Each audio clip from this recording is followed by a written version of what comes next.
Good morning and welcome to our webinar on financial leadership in uncertain times. Who knew how uncertain these uncertain times would be? So we're thrilled to have Kay Soul back again with us.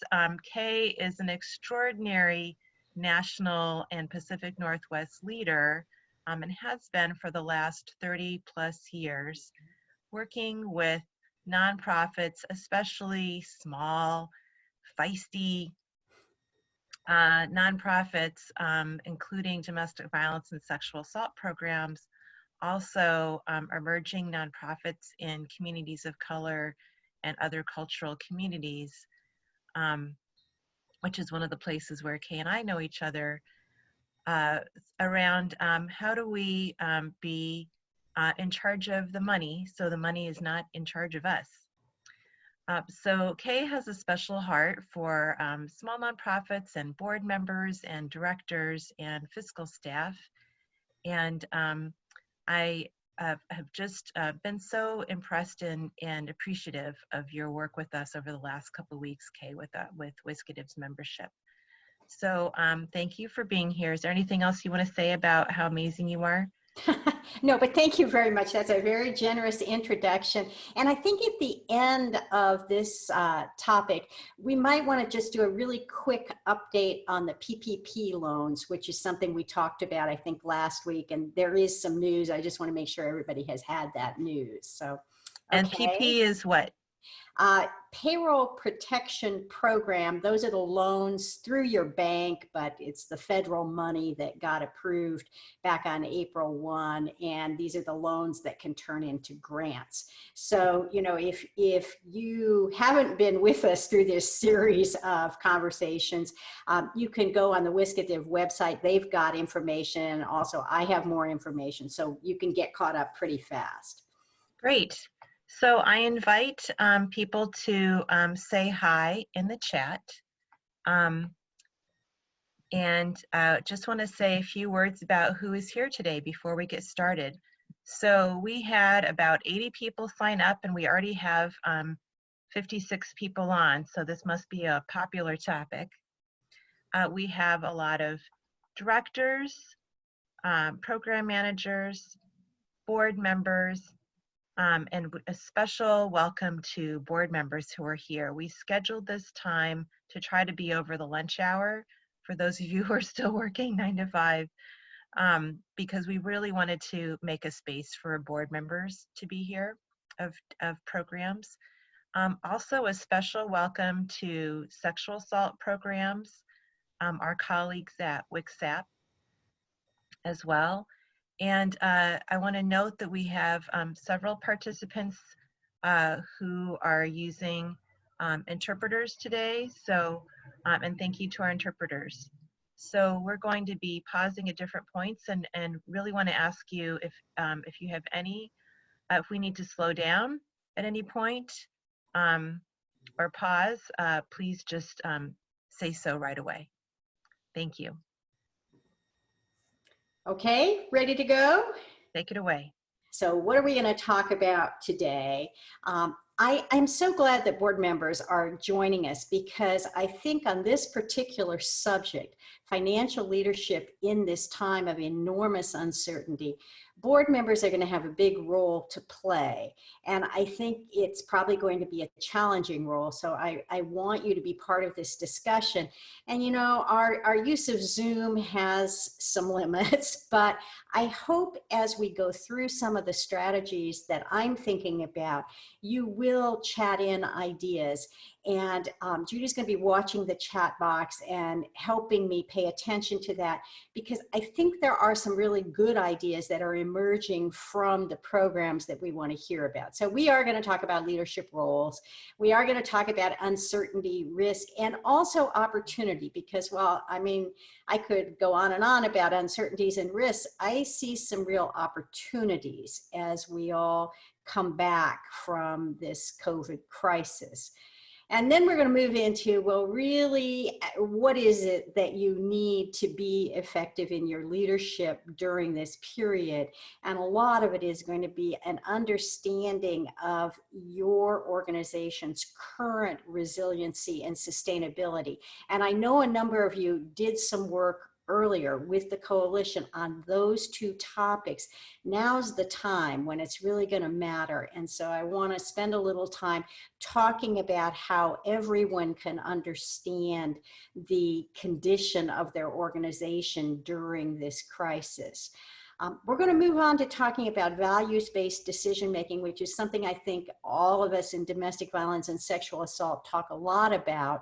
It's going to be a big challenge because we're going to have to make some decisions relatively quickly. And sometimes trying to really stay clear on the values that should guide decisions when we are making decisions rapidly can be pretty challenging. So I do want to talk about that. And then we're going to get down to a lot of the meat of what I hope will be helpful by talking about some of the ways that you may want to approach just basic financial survival as things become more challenging, and then some of the opportunities that I think are there when we get into the recovery period. So that's my plan, and I think we've got representation from all of the folks on the screen here. And as we go through the types of decisions and leadership that I think is going to be needed, I'm going to try to reference back to the roles that each of these types of players in our domestic violence, sexual assault role will be playing, because all of us are going to be called to step up as leaders to come through this with good direction for our organizations.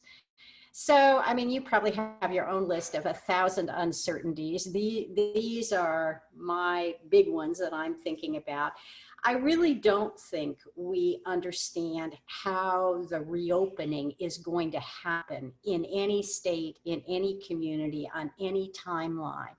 I think at this point, where there's so much conversation going on in the news about different ideas for reopening, I think it's actually going to get more confusing for a while and to separate between what's happening somewhere else and what's happening where you are. One thing that we know is that even the period that we've already experienced in the shutdown has pretty much devastated the state's revenues. Now, they haven't put out their budget projection for next year, so we don't know exactly how much devastation, but it's a really good guess that they are going to be having some real budget problems. And the other thing that is uncertain is what is going to happen in federal funding decisions going forward.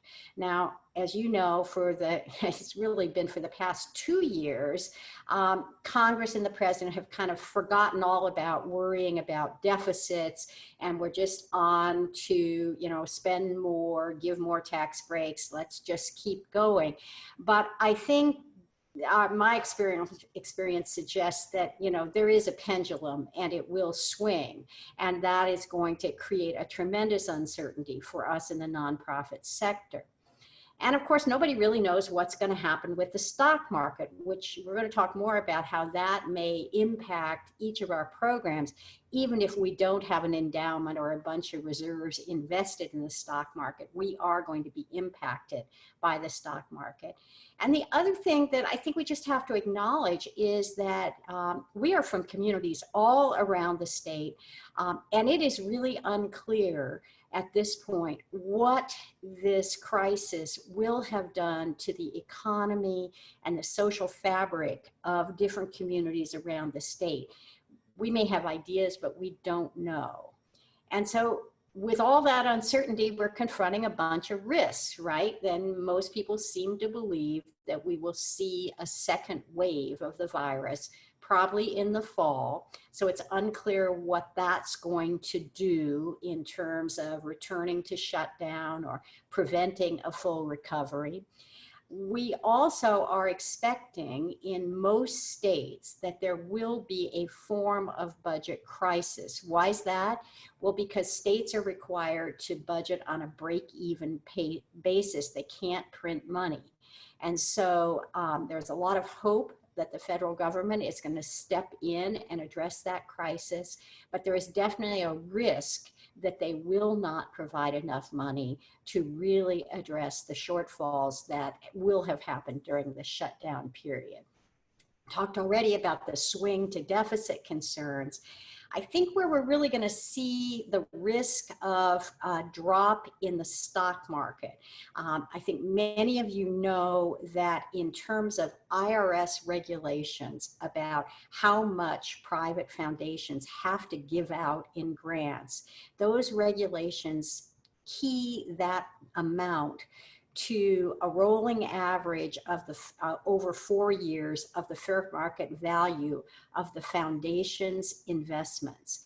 So in this immediate year where the market really plunged, it's probably not going to have much effect because this is a 4-year average.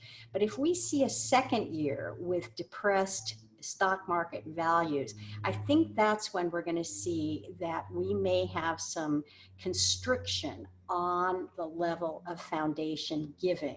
Now, some of us, we get a lot that way. Others aren't really very connected to foundations. But something that I think most of us will be dealing with in terms of a risk is not just how our donors will be doing. Will they be recovering financially? It's really going to be what is their perception of their financial security, and what do they think about that in terms of what they've learned from this crisis.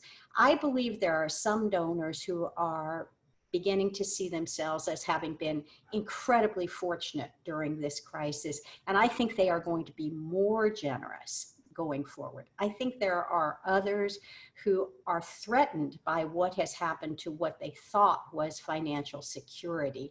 And so they may have less generosity or more caution. And I want us to just really think about it. It's not all bad. It's not all about risk and uncertainty.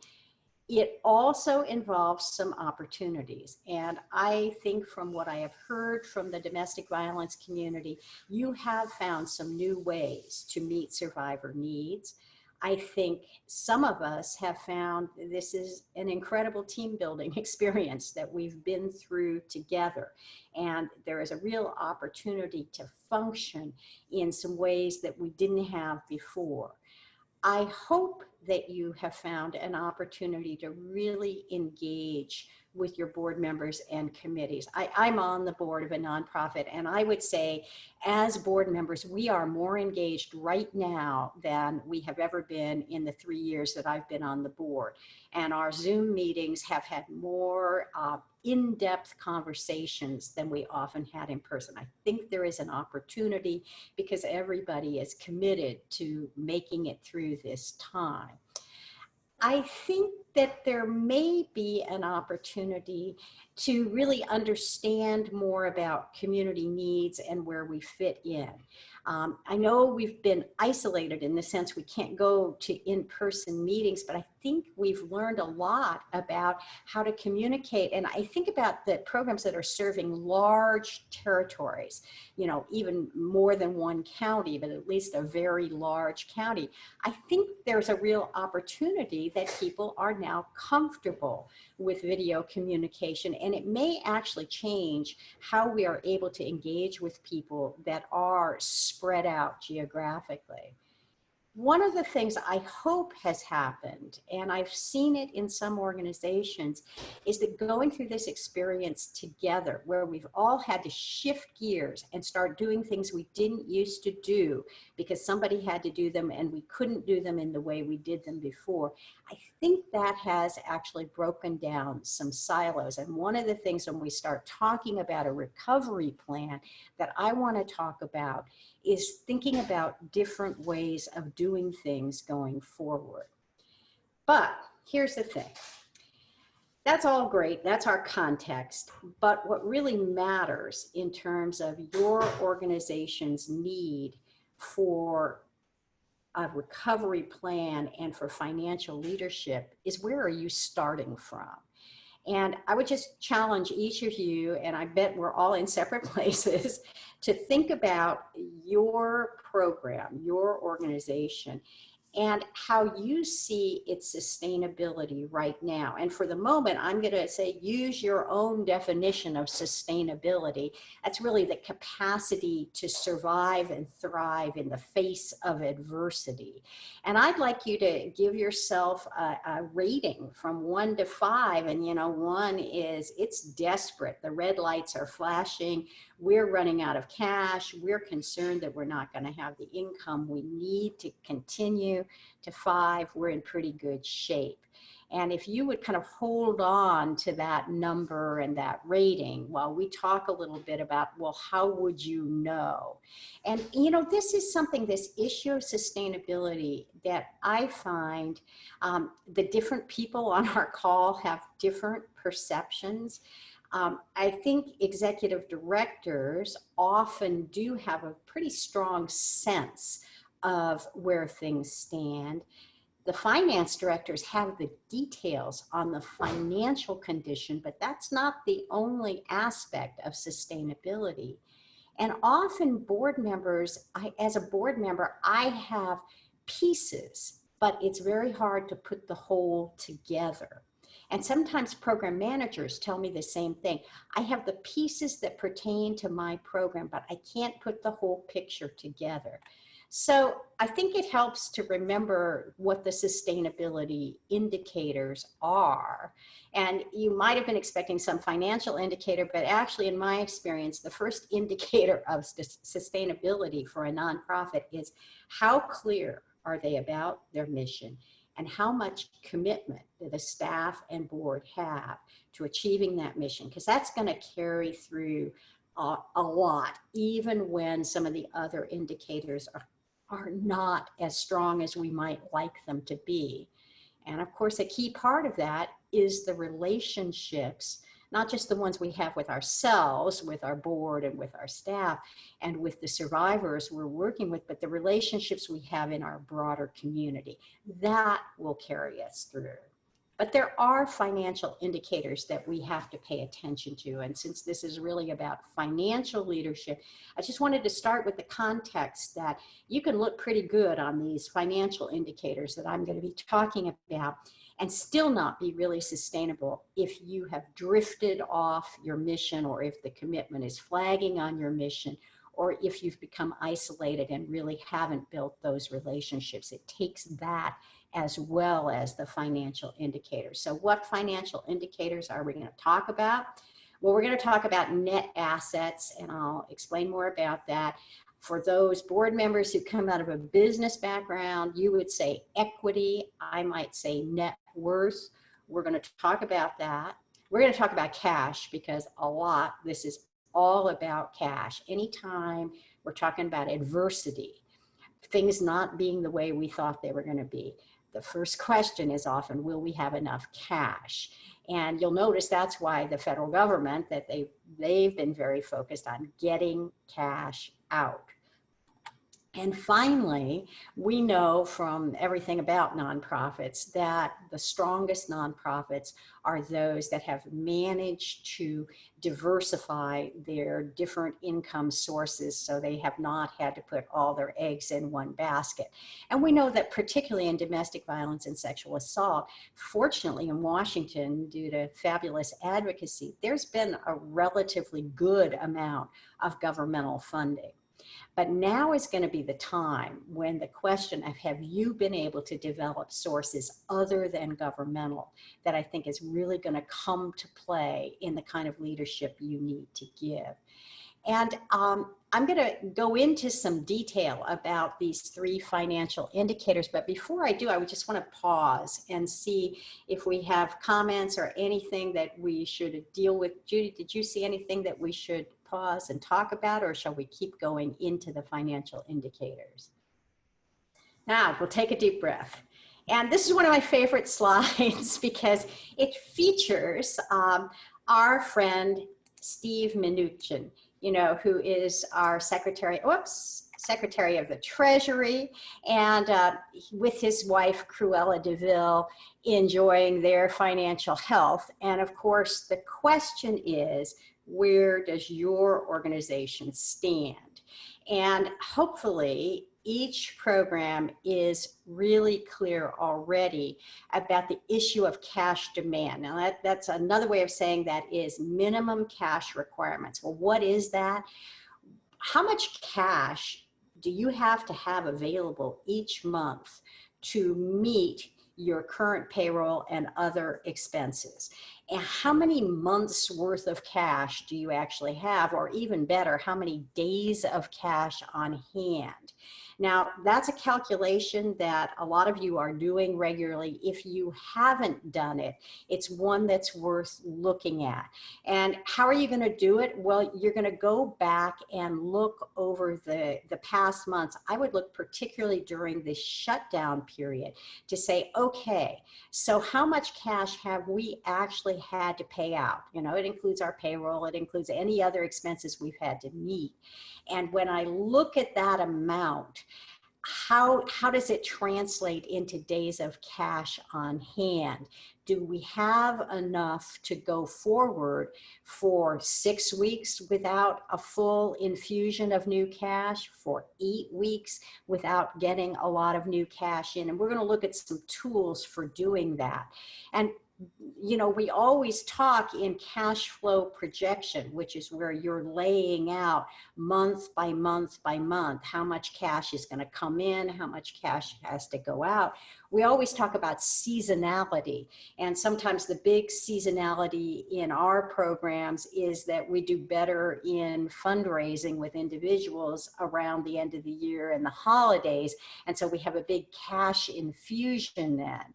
Some of us have seasonality that works in other ways in terms of certain kinds of costs that happen in different seasons. But of course, the real variant that we're all going to deal with now is the impact of this COVID crisis. And it really is going to come down to, first of all, did we make any reductions in expenses? Did we cut back as we headed into this crisis? That's first question. Second question, what about the money coming in? Has anything changed significantly in the flow of cash in? Now, where we want to be going with this, and this is something that I think will be really helpful to boards, because I find executive directors and finance directors, this information is just running around in their brain. They have this in their mind. But we're going to have to include the board and the staff in some of the leadership decisions. And so it is extremely helpful to be able to show them, and I'm going to try again to activate my, my laser. It's very helpful to show them how our cash position, this is how much cash we have on hand, has changed over time. And when you get to this point, which is where the dotted line starts, that's your projection of what's going to happen to cash going forward. And that's going to be the critical piece of information. And what kinds of things could affect our cash going forward? Well, a main one would be whether we experience any slowdowns in our ability to collect governmental funding, or whether that all proceeds on the normal timing schedule. Now, this isn't about amount. This is really about timing. How fast can you collect it? Now, those of us who have direct federal awards, we know the answer to that question for them. We just go to the Treasury and draw down the funds whenever we can justify drawing them down. But those of us who have to work with intermediaries, whether it's the state or local governments, or national foundations that fund through intermediaries, we may see some slowdown in the arrival of our cash. And at the point where we are thinking about bringing our operation back up to full scale, we know we're going to see some increases in the cash required to do that. So this is the time when you need your cash flow projection to be really well done. Now, in this little slide, I have 6 months worth of cash flow projection, but in real life, it's time to work on 12 months. So you would be carrying on out here. And what do you do in a cash flow projection? Well, you start with how much cash you're going to have at the beginning of the period. You add not the income that you're going to earn or be entitled to collect. This is not accrual accounting thinking. This is cash. What cash is going to come into your bank account? And again, the expected disbursements, that's what cash is going to flow out. What are we after? Well, we want to know what the ending cash is going to be so that we can put it up at the top, and that's the beginning of the next month. Now, you may be looking at this and saying, you know, I wish I could do a great cash flow projection, but I don't honestly know what is going to happen to my cash coming in or going out.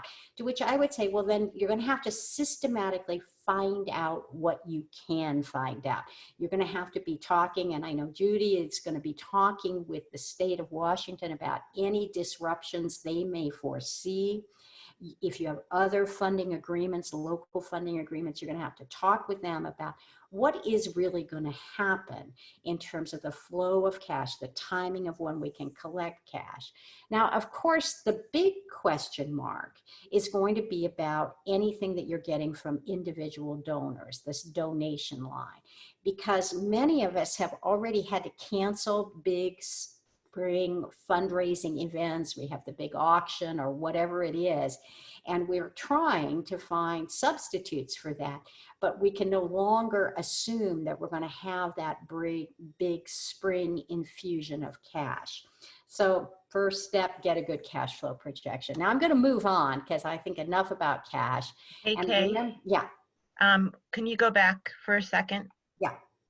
So something that nonprofits, especially for newer people or for board members to think about, one of the ways that nonprofits are different than for-profit businesses is that for a nonprofit, for for-profit business, you could cut costs and cut people or cut other costs, and then that will help you save money.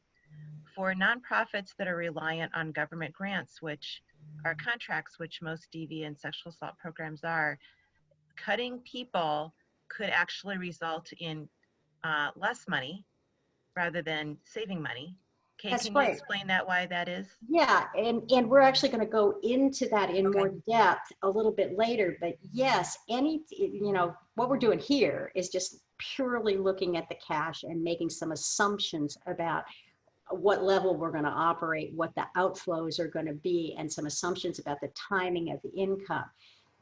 But when we get on to the topic of, well, what can we do about it?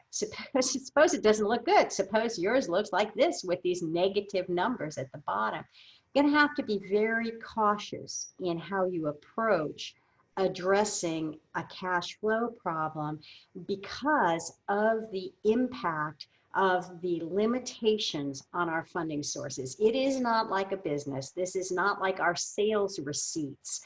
If we have a business and we have sales receipts, then we, the leaders of that business, are going to decide what to spend the money on, what we think is most important. That's not going to work for us in this sector because most of the money we receive has limitations on it. It is for specific purposes. But what we're going to look at in the financial and modeling that we're going to do in a little bit is we're going to look at some questions to ask about whether it will be possible to adjust your current plans for the use of those government funds to come up with an overall strategy that is going to enable you to deliver the critical services, stay in compliance, which is going to be really important, and also deal with the cash situation. Because the truth about worrying about cash flow, why do I bring it up first? You can be an organization that by the end of the year, you're actually going to be in the black, more than a little bit in the black. That is, your total revenues that get recorded in the accounting records are going to exceed your total expenses. you can still have serious cash flow problems if there are timing problems in collecting the cash. And we're going to keep going, but then thanks, Judy, and we'll come back to that a little bit later. Um, so a lot of how well an organization can withstand a crisis, a financial crisis, has to do with its net assets. And again, in business, we would call this equity. We would say this is our net worth. And now we're heading right into what Judy was talking about, because in the nonprofit world, we segregate our net worth. It's not all the same. And a part of it does not have any donor restrictions. Nobody can tell us what to do with it. Our board has to decide what to do with these reserves. But part of it does carry restrictions. And so while we might have accumulated some net assets, some net worth, actually some of it might be cash, we are not free to use it for whatever purpose we want to. And so it's been important all along that in our financial reports, we tell board members and we tell ourselves, what's the nature of our net worth? What portion of it is without any donor restrictions, so it's up to the board to decide what to do with it? What portion have we gotten by accepting some limitations or restrictions from the donor, or in some cases, the funder? We could substitute there. And a really critical part that we're going to look at for shelters in particular is that within our category of without donor restriction, we have the equity in our facilities. And that can sometimes give us a little bit of false confidence about how healthy we are. It can also sometimes be really a great resource that we may be able to use to get through a difficult period. So this is a sort of standard statement of financial position or balance sheet. And I hope that you are looking at yours in a comparative format. That is, what is it at the end of this month compared to what was it in the prior month or the prior quarter? Because it really, this information is so much more useful if you can see it in comparison. So for example, in this example, at the end of June, these folks had $300,000 in cash. By the end of September, they were down to 160. So if you are a board member and you're trying to understand the financial condition of the organization, you really want to focus on these changes, because I think we may see cash dropping, and I think we may see the payables, what we owe to others, growing. And as board members, we've got to pay attention to that. Now, the other thing that we have to pay attention to is down here in the net assets.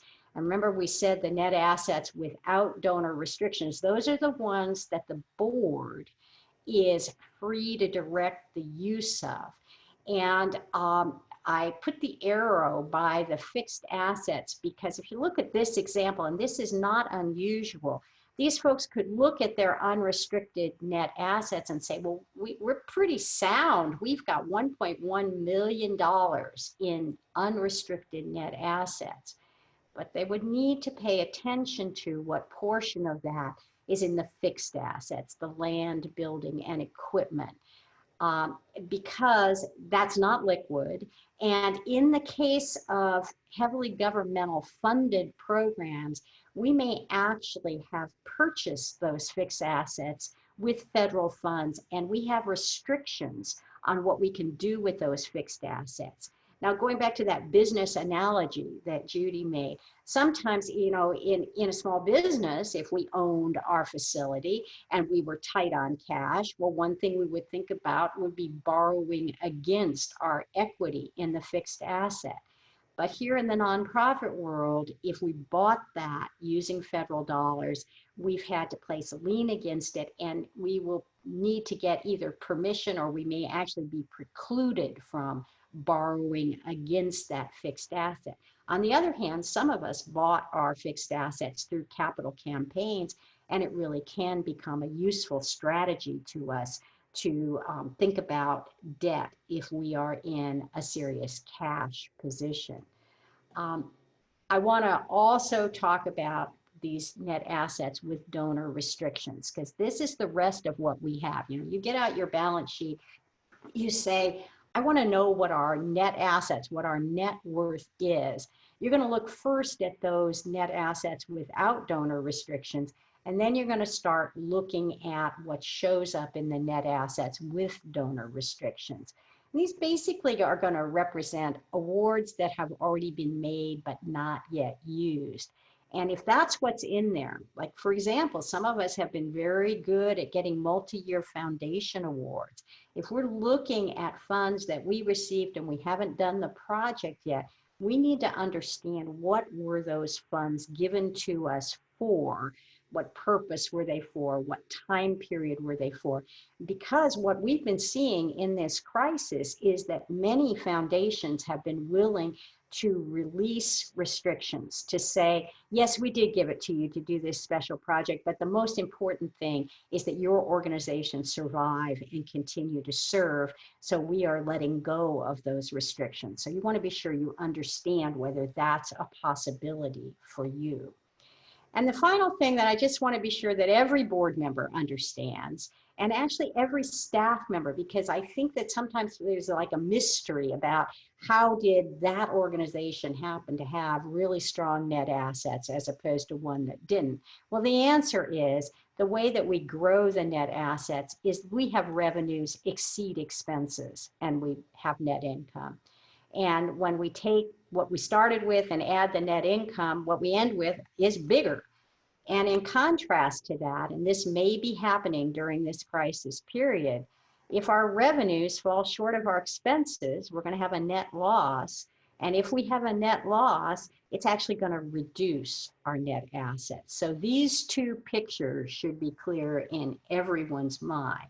I bring it up now because, you know, for many of us, it's going to turn out that it's actually going to be a good strategy to allow our organization to take a net loss in a period while we recover.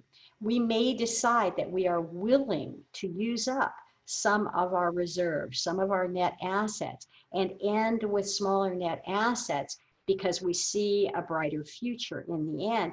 But you can't make that decision without understanding, well, how big are the net assets to start with, and what would we be left with at the end of that? So when we start talking about recovery strategies and survival strategies, understanding where you're starting from is really critical. So the main thing to understand right now in terms of, I really want to think through what is our financial strategy going to be over the next 6 months and then over the next 18 months. So what do I need to think about? Well, I need to think about what's the composition of our income.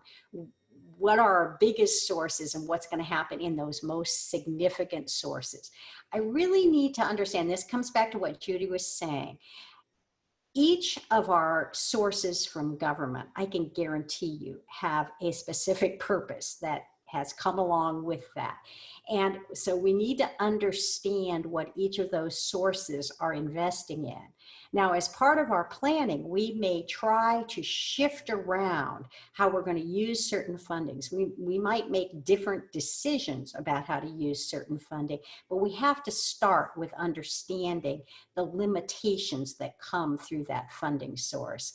And the other thing that we really need to understand is whether, when we say, well, I have this contract or award from this state agency and it's to provide this service, we need to understand whether that award alone is covering the full cost of that service, or whether we're being required to bring in other funding sources. Now, sometimes they call that match. Sometimes it's really just a shortfall that, yes, we're being funded to do a particular program activity, but no, that source does not provide 100% of the cost. And that means we're subsidizing that source with unrestricted money.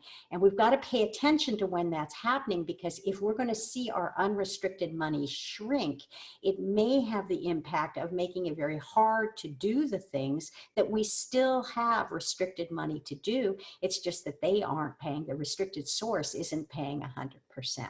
And of course, we've got to think about how certain or uncertain any of our sources are. And that's where this challenge of I may have signed agreements with a governmental funder, and they're going to come through. They are going to continue to provide that. But if I'm providing the service combining that restricted source with unrestricted money that I'm raising in the community, and that money starts to shrink, I'm going to have to make a decision and do something about it. Okay, so you know how to lay out your income sources in a pie chart. That's helpful to board members to see it that way. It's usually pretty clear to the executive director. I also think it is very helpful to lay out your situation by program, because remember, board members generally think about different services that we offer. They're not so much into the detail of different grant or contract awards. So our different services, what are we getting for those services? What income is coming in? What are the direct costs? And then we have overhead. We have allocated expenses. And one of the things we talked about in our workshop a couple weeks ago is if you do end up needing to restrict or cut direct expenses, it is almost always difficult to cut common expenses, management expenses, facility expenses as quickly as you can cut direct expenses. So you're going to have the information needed to make decisions that don't end up with unintended consequences. What do I mean? Well, I look and I see that the funding source for program C is shrinking or disappearing. Well, let's get rid of program C. Apart from the mission problem, here's the problem. We have common costs that have been allocated to that program, and just getting rid of the direct expenses is not going to solve the entire problem. I'm not going to go through a lot of detail, but I hope that you are providing information that will allow you to see, now this is in budget, but we also see this in actual income statements. What we're showing here is how much of the unrestricted fundraised income are we using to subsidize our various programs. Yes, they all have government money in them, but no, the government doesn't pay the full cost. So where are we using our unrestricted money? And a layout like this can really help. And this is the same thing. This is looking at things by source. Hey, So Kate. what do I think we need to do? Well, I think we need to go through all of our sources and give ourselves a little rating on how certain or uncertain we think they are. Where do we feel, cautiously optimistic? That's the kind of yellow-green. I put the foundations in green for the awards that we've already received, not for the ones that we might get. I put the investment income in red because most of us have taken some hits and are going to take some more hits. But this is something that's going to depend on your organization. Hey, Kate. And yeah. Can you go back and to a previous slide that said the gross margin? What is gross margin? Okay, gross margin is the difference between income that's associated with a particular program and the direct cost of doing that program. So let's imagine we have a children's program in our shelter. The income would be an award or several awards we received for the children's program. This would be the cost of having the counselors and therapists and materials, the direct expenses. Gross margin is just the difference. What's left? Because the difference there, the gross margin, is what we're going to have to use to pay for shared expenses. What shared expenses? Well, how about utilities in the shelter? We got to keep the lights on. How about the fact we still need accounting for all of our programs? So a share of the accountant. So you can see that when we have income get shrunk in a program, we may not be able to shrink the direct expenses much. Gross margins are going to go down, and our ability to cover our allocated expenses is going to shrink as well. And this is where a lot of financial problems emerge, even when people have said, well, you know, I made cuts when I had to in the programming. We may be also reducing the gross margin, and that's going to make our situation not as good as it should be. So this is the idea that a lot of our nonprofits are already operating really close to the bone. Absolutely. So if we start shrinking programming, but we can't shrink accounting or the cost of the audit or or having fundraising. We're an going to have to keep ED. fundraising. Yeah. So, you know, so this Thank is what's going to make decision making so difficult. Is it's not just a matter of, oh, well, we'll just cut that program dramatically or somewhat. That's not going to solve the whole problem because of these allocated costs. Okay. Thanks. So what kind of information are we going to be needing to really think through our grants and contracts? Because that's where a lot of the money comes from. And, you know, first we have to understand, what risk are we worried about? And I think this is what Judy was getting at earlier. You know, we tend to think, oh, a risk of over expending on a contract. I'll spend more than the contract allowed on a certain line item. Well, that is a risk, but most of us know how to control that risk. The other risk is underspending. Suppose we say, I'm really worried about what's happening. I've just got to lay off some staff. And that staff position that we decide to lay off was one that was covered in a governmental award. And it is a use it or lose it award. In other words, if you don't have the expense, you're not going to get the income. So underspending on some grants can be really as much a problem as overspending. And so we do need accurate grant to date information where we compare the budget to the actual, but we also need to have a strategy to think about what are we going to do if simply cutting back on expenses only has the effect of reducing the income associated with that grant. Now, for many of my clients, underperforming is a big issue during this crisis if we have any agreements that are based on units of service provided. Now, that would be an example as if you have a local funder that was paying for nights of emergency shelter and you're not providing the number that were planned for. So this is not for everybody that you would be worried about this. I hope you are really aware of any services where you're being paid on a unit of service concept, an hour of counseling, a night of shelter, because one of the things that happens in a constrained period is that if we have to reduce the volume of services, the cost per unit of service increases, and often we have negotiated a rate that is going to be inadequate if we see that sort of step-by-step problem of we can't deliver as many units of service as we had planned, so we have a lower volume, so the cost per unit increases, so we have more difficulty. So these are some of the issues that I would hope our finance directors and our executive directors are going through funding agreement by funding agreement, looking for some of those potential traps where simply making across the board cuts are not going to solve those problems. And I'm actually going to sort of say the main point of showing you this is a version of an income statement.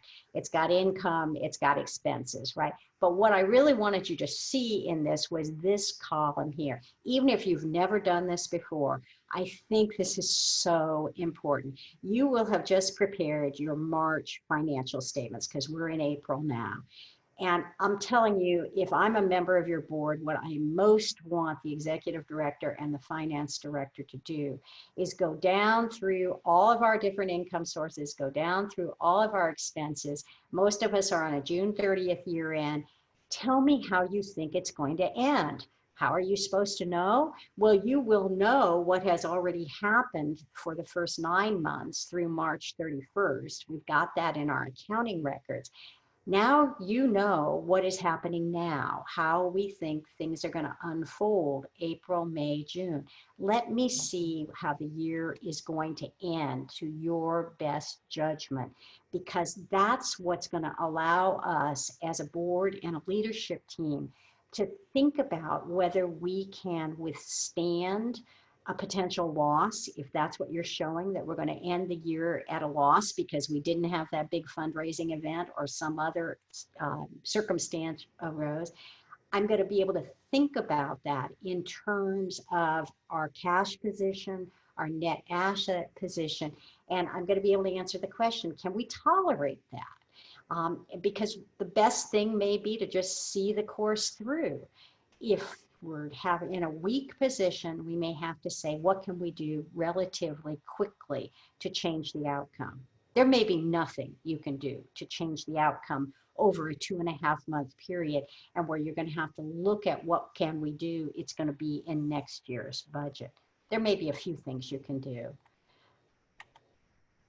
So before we get into the detail of, well, how do we think about these strategies? What are the strategies to try to recover some income, get back in touch with our donors and get some contributing income flowing in, deal with any shortfalls that we anticipate in our government funding, and what can we do about expenses? I think before anyone gets into a serious financial planning discussion, it's pretty important to understand that inclusive decision making is going to be critical in this kind of crisis period. And it's challenging because we're going to have to make decisions quickly. I mean, for most of us, our next fiscal year starts July 1, and there's a lot of missing information, but we still have to approve a plan. And if when we did those calculations we just talked about, we see big losses coming for the fiscal year that ends in June, we're going to have to make decisions quickly about what to do about it. And even though timing is critical, we still need insight from all parts of the organization and from the board, and we've got to get buy-in for what we're going to do, or we'll destroy that positive morale that many of us have been able to build up during the crisis period. We got to be clear on who has the final authority to make these decisions and who is going to be responsible for carrying them out. Now, in most cases, it's the board that approves the budget, and so that's probably the final authority. But the responsibility piece is that budget is going to be based on some assumptions about what we're going to be able to do and who is really going to be responsible for carrying out those decisions. And of course, to make any decision, I feel like you've got to have some options. You've got to see, what would plan A, plan B, plan C be? And you've got to be able to do risk analysis. And that's where my emphasis on looking at the net assets and looking at your cash position really comes in. Because if you're asking a board of directors to approve a budget that may represent a deficit budget where revenue is going to fall short of expense, they're going to have to do a risk analysis of whether we have enough reserves to be able to handle that. And they're also going to have to do a risk analysis about the risk that maybe we won't achieve those revenue targets, that maybe we have been overconfident. And most importantly, they're going to have to do a cost-benefit analysis about any potential expense reduction. And that's where the point Judy made about, not always a great idea to cut positions when they are funded through grants. There's a more to that, and we're going to get there. I also think that right now is the time, and it may sound odd. I mean, we're under a decision-making crunch. We're sort of confronting a new crisis every day. I actually think it's really important to take the time to step back and discuss and review whatever values you have used in the past to guide decisions. And I find in a lot of organizations, There's a lot of value statements that are about how we deliver service, maybe some about how we treat staff, a lot of statements about how we work with survivors. But have we taken the time to have a values discussion about financial decision making? And this whole discussion has to be in the context that we are going to have to move quickly. This cannot be, we're going to take a year to sort out our values. This has to be a discussion that will allow us to move quickly. I don't know if these are the values that your organization would use. I think for some organizations, they would say that survivors are the highest priority and our financial decisions must focus on the extent to which we can meet the needs of survivors. I'm not sure that would be the guiding principle for each organization. I know all of us have really been working on equity, diversity, and inclusion in every aspect of what we're doing. Can we be sure that our financial decisions are going to maintain that priority, or are we just going to go backwards? And you know, this is what has happened in past financial crises, that a lot of the progress that has been made, particularly on the issue of building greater diversity within staffing, a lot of that progress disappears if we get into budget cutting. And so we need to decide, is that a value that we would embrace? I think it is extremely helpful to embrace a no secrets value. That is, we are going to share with people exactly what the financial situation is and exactly what decisions we are considering. I think this is a time when accountability and direct communication is going to be more important than ever. And there's some awkward communications that are going to have to happen as we sort out where we're going. For example, everybody's working at home. Is everybody working at home? Are we getting the outcomes that we would expect? We're going to have to be willing to talk with each other about the structures that we have and about whether people are coming through and what they might need to come through. So I think accountability becomes a key value. And finally, a lot of us, I know the whole field of domestic violence and sexual assault has been working towards a living wage and to have reasonable expectations in the jobs. And so as we make decisions, are we keeping that commitment in mind, and what can we do to not go backwards on our commitment in that area? So it's not going to be easy. And I guess a lot of this is, you know, when I think about the organization I'm on the board for, these are my financial goals. I head the finance committee. This is what I'm after. I want to make sure that we continue to make decisions on how we're going to use our resources that are consistent with both our organizational values and the sustainability of the organization. I want to be sure that we make decisions that will be certain that we have cash available when we need it. I want to consider that we may need to adopt deficit budgets, and I want to understand when we would do that and what plan we would have to rebuild.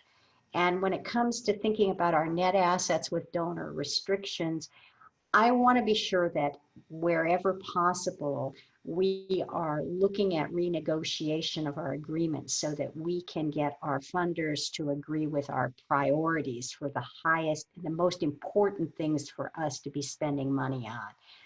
I really do think many funders are going to be open to some renegotiation of budgets. Not that they're going to raise the amount, but that they're going to allow us to use funds in different ways. And finally, you know, we have to be sure, because so much of our funding is governmental, that we maintain compliance, because we don't want to compound a horrible crisis situation with compliance problems on the next audit. So we've got to maintain compliance. You said something about being okay with deficit budgets. I know that's a radical idea for many folks. So could you say a few wise words before you move on? Yeah, well, You know, some of it, I think we've all gotten over the incorrect idea that when you say something is a nonprofit, that means they can't make a profit. And so income must always equal expense. We know that's not true.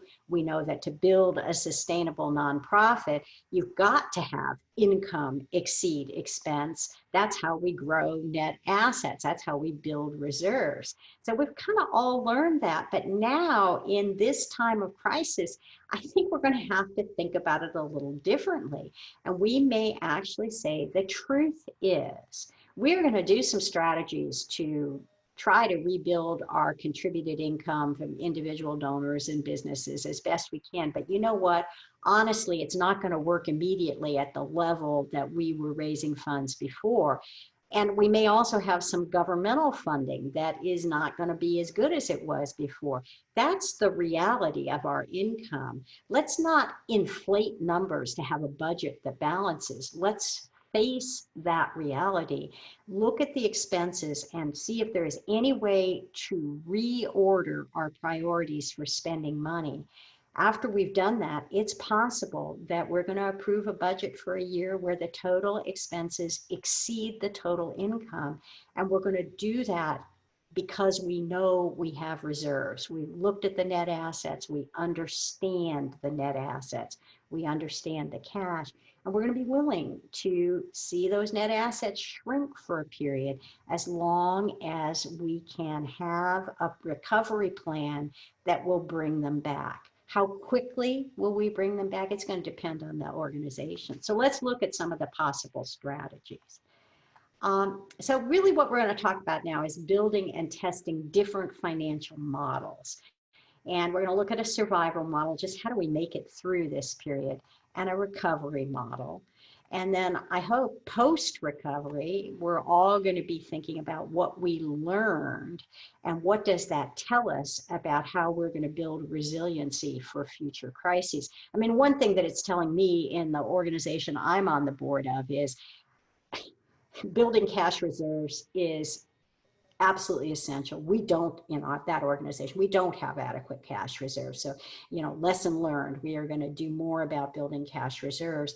And the other thing that this crisis has made clear to us is our technology was not adequate and our capacity to manage that technology was not adequate. So now's not the time to try to fix all of that. I mean, we're putting the, masking tape and paper clips together, but in a post-recovery period, we got to think about that. So we're going to do three kinds of thinking here.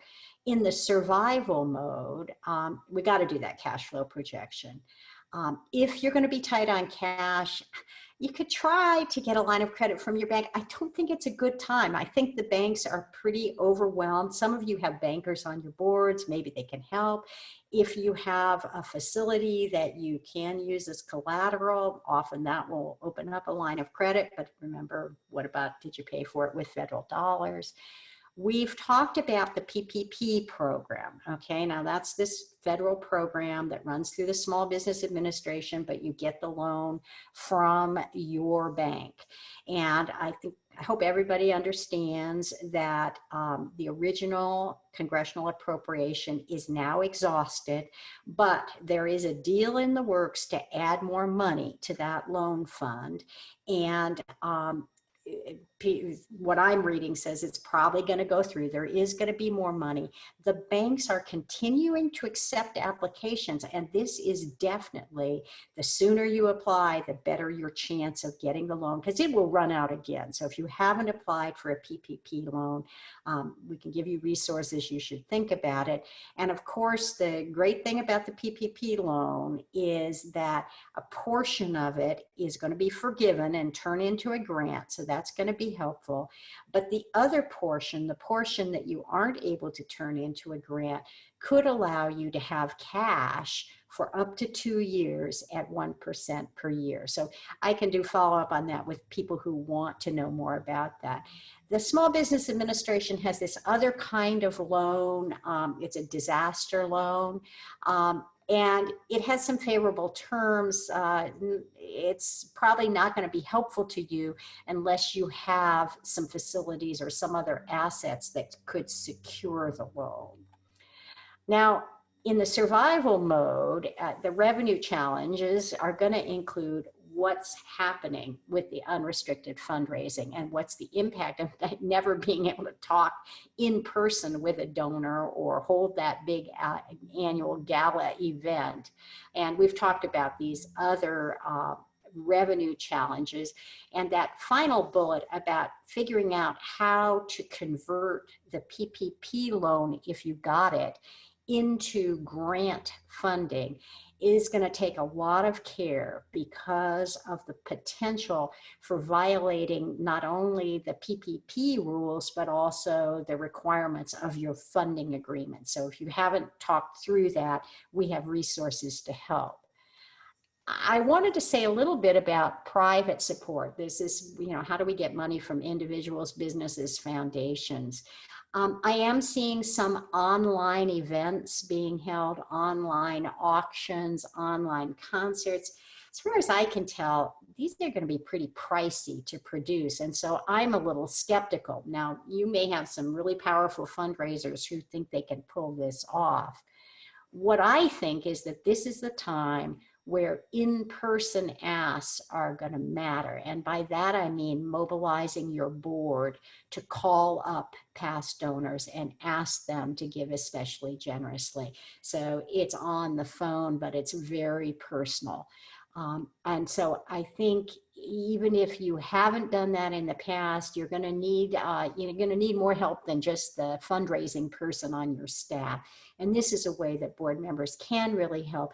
And they may even find, what I'm finding is I have friends who I've always thought of course they give to nonprofits. Maybe I've never gotten them to give to my favorite nonprofit, but I know they're givers. But I've actually had people say, would you know anywhere that I could make a contribution that would really help the people who are in the most need? And I'm sort of like blown away. You don't.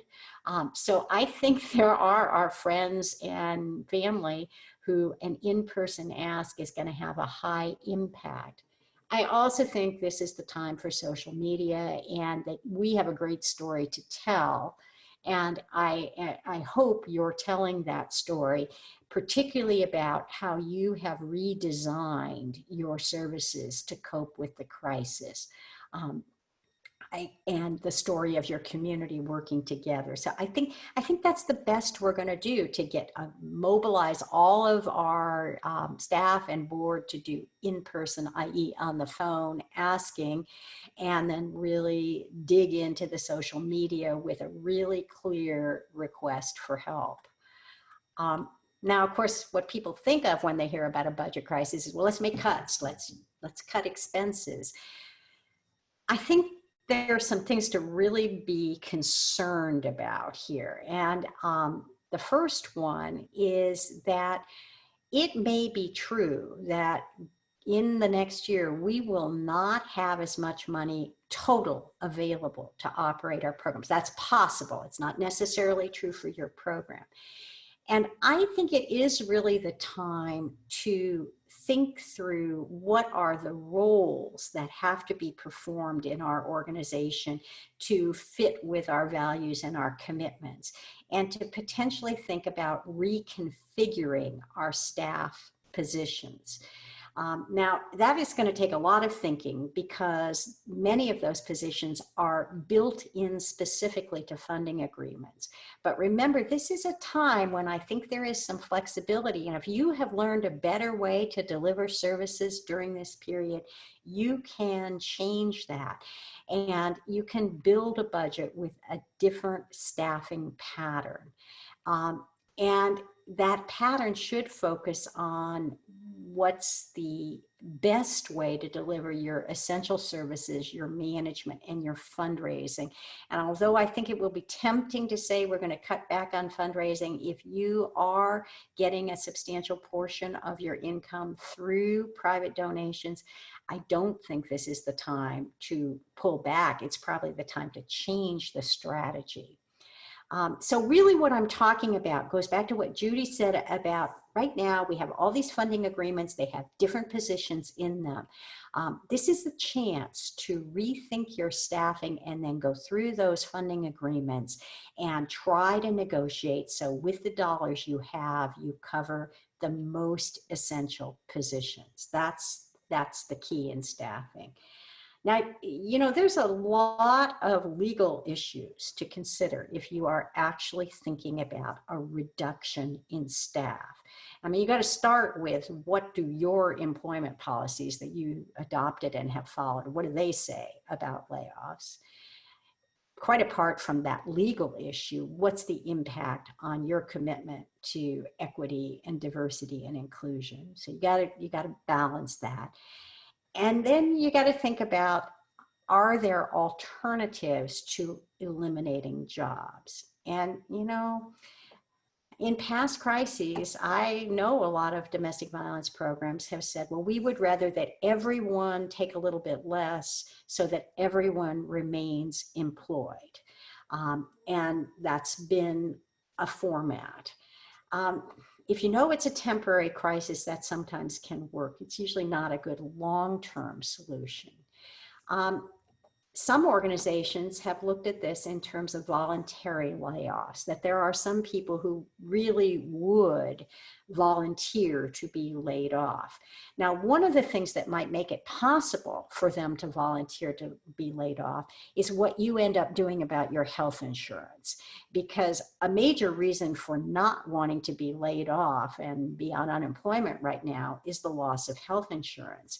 You may be able to negotiate with your insurance plan to say, well, sometimes we do have to lay people off, but we want to cover their health insurance for a 3-month period.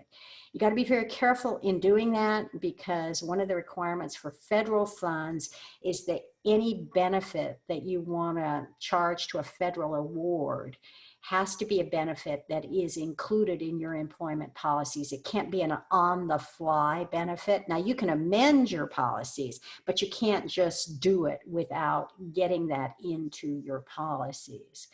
And the other thing you may want to look at, and I actually had a little email with Merrill on this before this webinar, back when Congress began trying to deal with this crisis, they did pass some provisions that can provide some federal dollars to help with certain kinds of medical and family leave. It's too technical to get in here, but I definitely can point you in the direction of resources for that. I gotta say, when I read it, I don't think this is gonna be a major solution, but if you are thinking about eliminating jobs and you want to look at possibilities for, okay, if we have to eliminate jobs, how are people gonna live? You might want to look at these provisions as a possible source of funding. Certainly we can get you the information. Now, when it comes to non-personnel costs, honestly, for most of us, personnel costs are overwhelmingly the largest item in the budget. And I am very skeptical about the value of making a bunch of tiny cuts. Remember deciding, oh, we're going to spend less on the copier, or we're going to spend less on some minor item. All it's going to do is make it harder for people to work, or make it harder for people to get our services. So I would say, let's not kid ourselves. If you need to make expense reductions, the place in most cases to make them is going to be in the personnel schedule. It's harder. We don't like talking about changing positions or eliminating positions, but we're never going to make a significant amount of cuts through non-personnel costs. So that was a little bit about survival, and a little bit about the income aspect of survival and some of the expense choices. But when we start thinking about going past the survival period, and we start thinking about planning over the next 18 months, maybe longer than that, for our recovery, because remember, our communities are going to recover at different paces. I think the first step really is thinking about what did we learn from what we had to do during this shutdown period. what did we learn about how people can work from home, how we can deliver services remotely, how we can make board decisions remotely? What have we learned from this? And what are our priorities for restoring services and advocacy that we may have had to curtail? So it's really thinking again about our program design. So I see this recovery planning as really kind of having two major elements. One is about how we do what we do and what our real priorities are. And that's actually, I think, a very creative opportunity to do planning about that.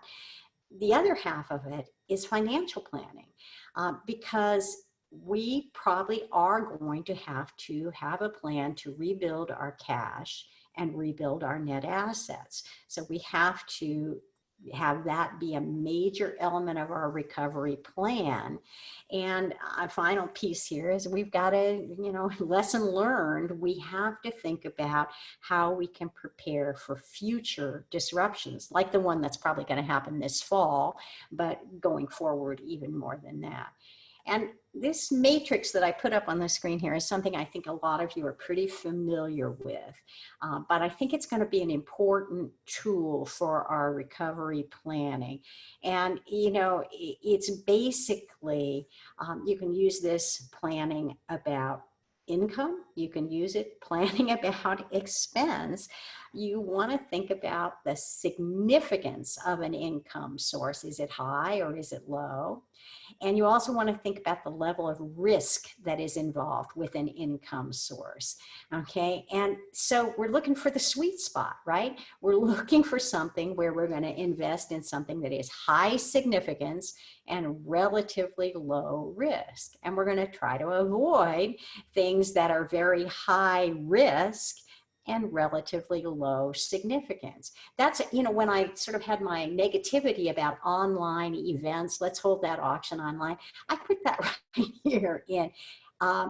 I think that might be a pretty high risk strategy. And unless you are a group that gets a lot of money from that auction or other event, I probably would put it down here. So it's just a tool to use in your conversations about how are we going to prioritize what we do about income and expense.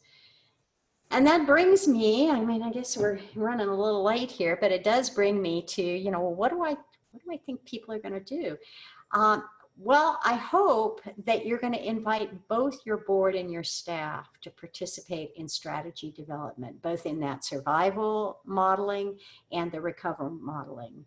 I hope that you have good information on your financial health and resiliency, and that you will share it with everybody who's going to be part of this decision making.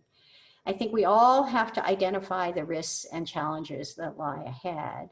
And probably one of the things that's really going to help us, this is about feeling some sense of control in a somewhat uncontrollable situation, is to actually set up a timeline and a process for our financial decision making.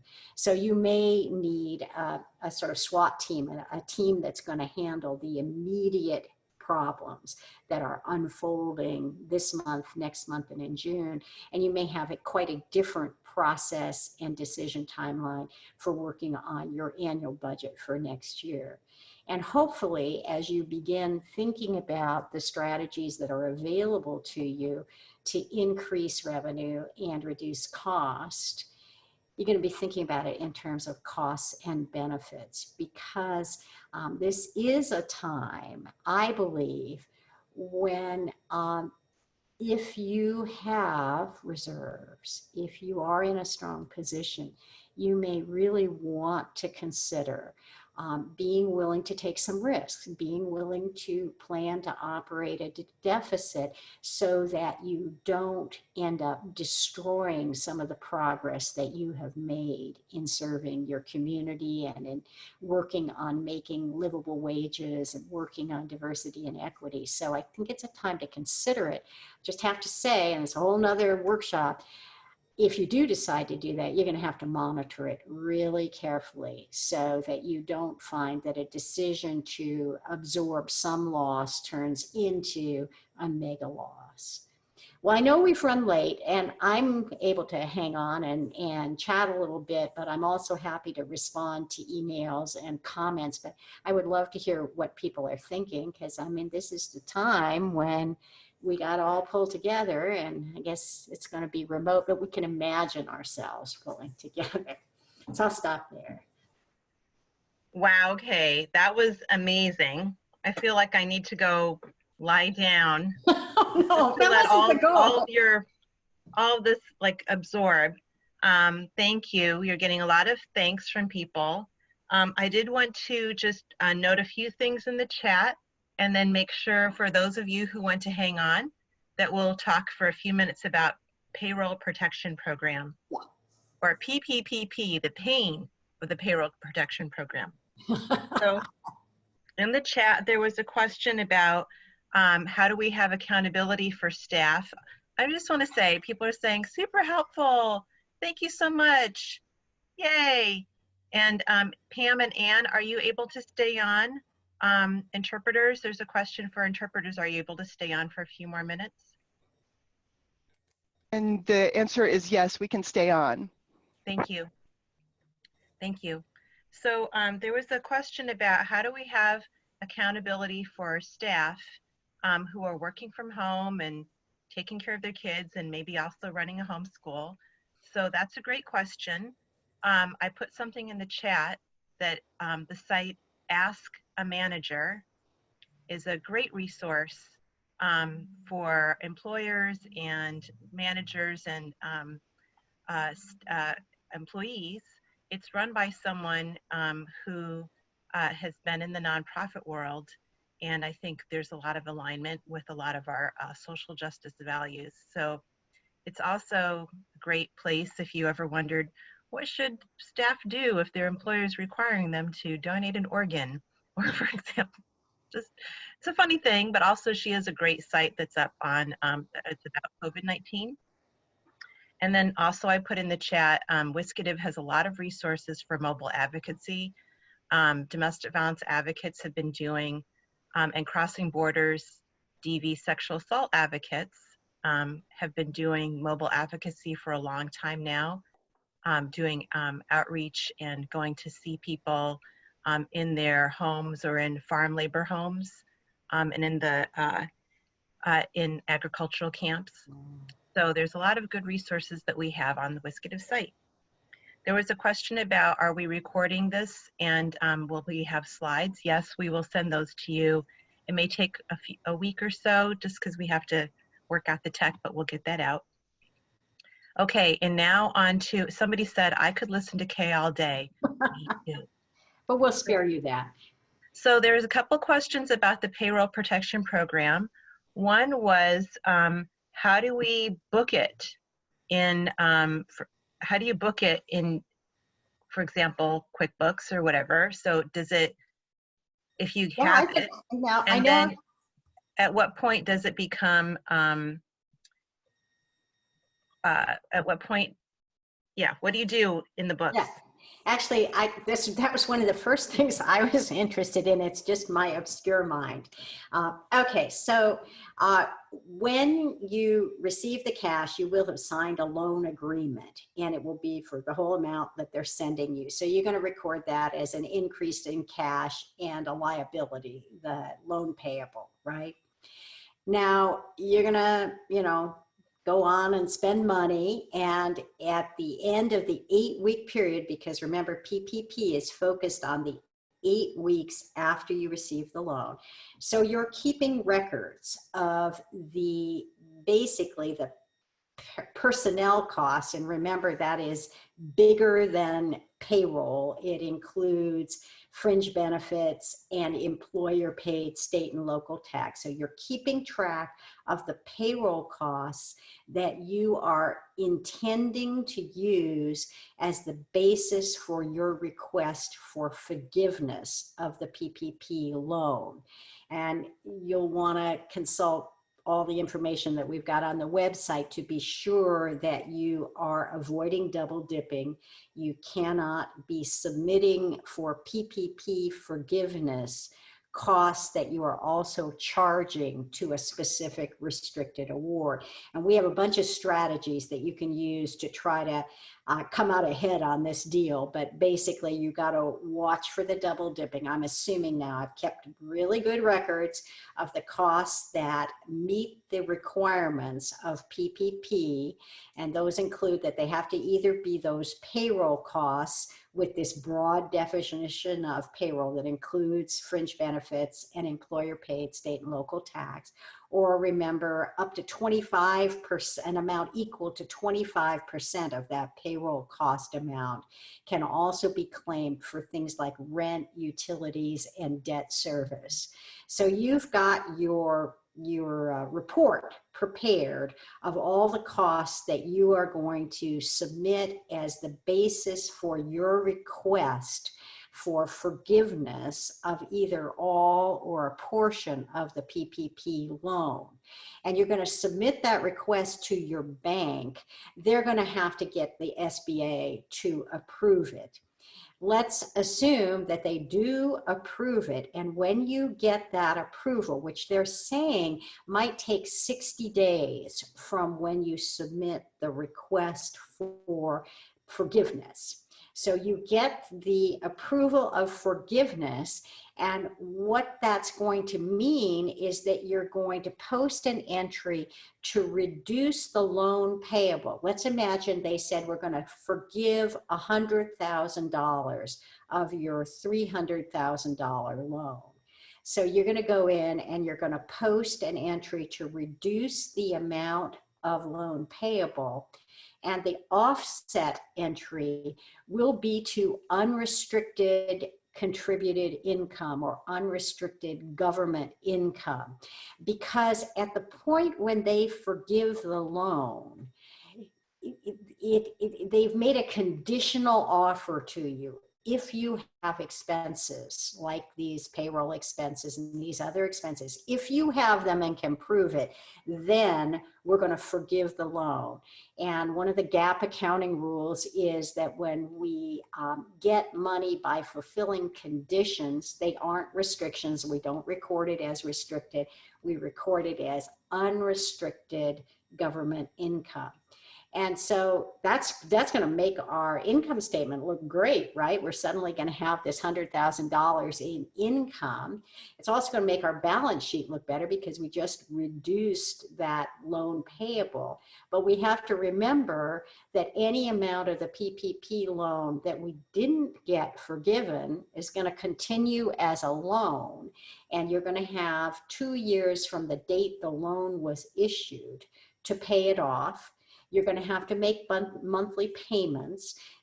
Presumably, although I haven't really spelled this out, presumably the bank is going to set this up as a standard loan servicing agreement where they'll, give you some coupons or something, or give you a direction on how to make the payment.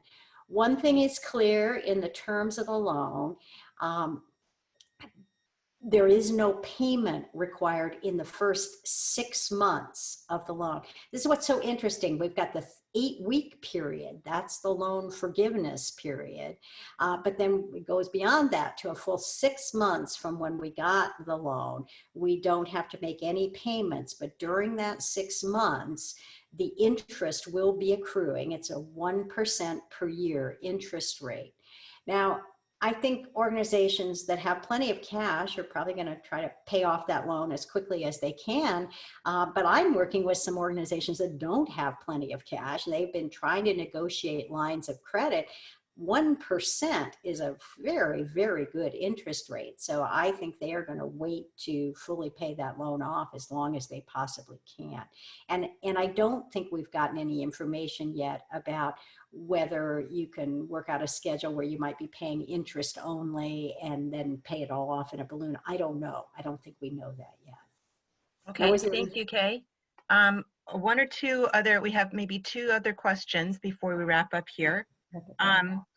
So one person said their bank suggested that they set up a separate account for their PPP because they were fortunate enough to receive one, which is great news.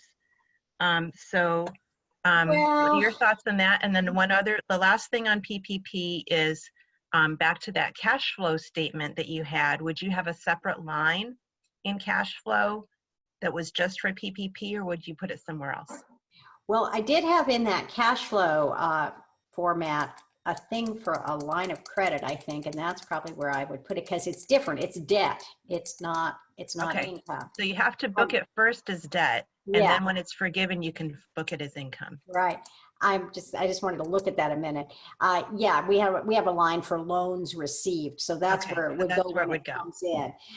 And you know, even when you get the forgiveness, that's no more cash coming to you. You've gotten the cash all at once.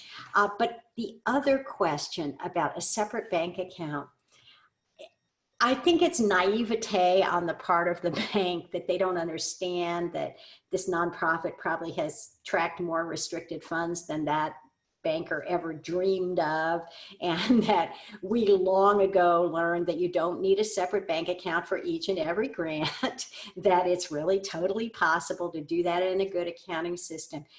But you know, if I had a relationship with a local banker who I might try to explain, listen, we've been tracking restricted funds from before when you were born, probably. I might try to explain it, but if they seemed like really like, oh, but it's such a good idea, I might do it just to build the relationship with that funder. I just, I just wouldn't, this is not a sword to die on, I guess. That's probably not the right metaphor, but it's kind of a dumb idea, but I would go along with it if it satisfied the banker. And the other time I would go along with it is if I really think that there is a danger that we are going to be unable to get loan forgiveness, or if I really have a lot of anxiety about, I don't want to just spend all this cash and then not be able to repay it. There might be some advantage in a separate bank account just to be very, very conscious of, okay, now we have to dip in there. Now, I have done this in an organization that had, not with PPP, but with another restricted loan. And this organization had such terrible cash flow problems that we actually did want to be extremely aware every time we had to dip into that loan. And so we treated it like a line of credit. And we did keep it in a separate bank account. And our typical pattern was our cash was so bad that we had trouble paying the payroll. And so we would go ahead and take money out of that loan account to pay our payroll. Then our funding would come in later in the month and we would repay that cash back into that separate restricted loan account. It's not really necessary, but if you are really tight on cash and you don't have a very sophisticated accounting system, I could be tempted to do that. Okay, so, and Anne Marie says, we all cringe at debt, so sometimes keeping it separate is a good idea. Okay, and then last question is, do you have any thoughts on how do we keep staff accountable if they're working from home and also might have dependents? I know. Well, people may not like this answer, but this is what I actually think. I think that it starts with talking with the person about what they actually are going to be able to do. Because the reality is, if you have kids that you're supposed to be homeschooling now, you have a baby, there is a limit on how much you can do. And I think if we can have a clear understanding, not day by day, but over the course of the week, I think I'll be able to, and it depends on what their duties are. How much of the duties that you would like to assign me do I really think I'll be able to do? And then the question becomes, let's suppose I can only do half of what you would ordinarily hope to expect of my position. I think it's worth exploring whether that is a situation where if we can figure out a way to make the benefits stay whole, we could consider putting a person on less than full time. I know it's a problem because we have people who aren't paid much. And so their ability to survive. But I just think that there's going to be a problem if there's key activity that has to be carried out. And if I can't do it because I have to take care of kids, then that means somebody else is going to have to do it. And I don't think that's going to work over the long haul. It can work for a while. We can all help each other out for a while, but it can't work over the long haul. I don't know, Judy, what do you think? So, I think this is one of those things where it's actually about, it doesn't matter that we're having coronavirus right now. It's really about how does supervision go? Are people able to be frank? What's your organizational culture? And how do you do, advocates typically have a lot of independence. If we're talking about advocates, typically have a lot of independence, and we trust, those of us who are supervisors, we're trusting advocates to do a lot of things with people's lives, whether or not they're in the office.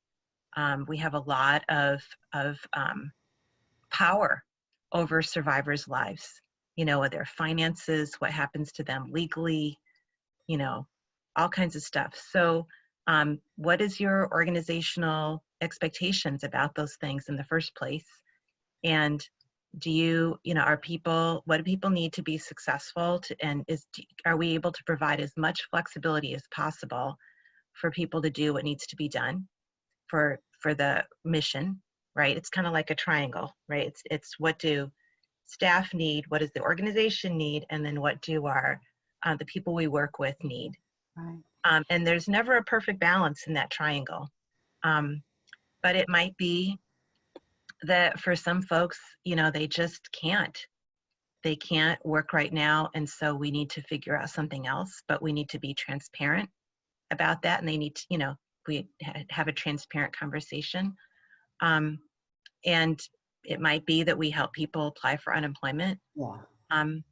But it also, the flexibility has to go both ways. We ask so much of staff to be flexible, and staff do so much for survivors that's not 9 to 5. So, this is a time for those of us who are supervisors or directors or board members to think about how are we being flexible at this time of crisis with staff. Yeah, I really agree with that. And I think that this is also a time to think about, one of the issues when you have something like kids at home is what kinds of tasks can you do? And it may mean shifting some duties around so that a person who is going to have some pretty significant disruption can do the kinds of tasks that they are able to do. And so it's that flexible thinking that has to come in. It is a very difficult question. So I think this is a fundamental question, and then we're going to wrap up. Thank you to the interpreters for staying on, is that there's no movement without children. This movement has always been people with kids, people who are dealing with violence at the same time that they're working, people who are dealing with a lot going on at the same time. And so, I think we have to be cautious about over professionalizing. The great Vicki Ibanez, who now runs Red Wind, which is a national TA provider for Native and tribal programs, and was part of that first group of women who created what became the Power and Control Wheel. Right. The great Vicki Ibanez talks about how she was surviving and part of this support group, and then people came along, and this was Duluth, and Ellen Pence, and they said, do you want to be a legal advocate? And she was at the same time, hiding from the person who was trying to kill her. If we'd said, no, Vicki, you've got too much going on, like we wouldn't have her national leadership. So people do amazing things. They do. But we can't expect amazing as the basic standard. That's the challenge. Mm-hmm. So there's some comments here about how do we, let's do what we can to keep employees whole.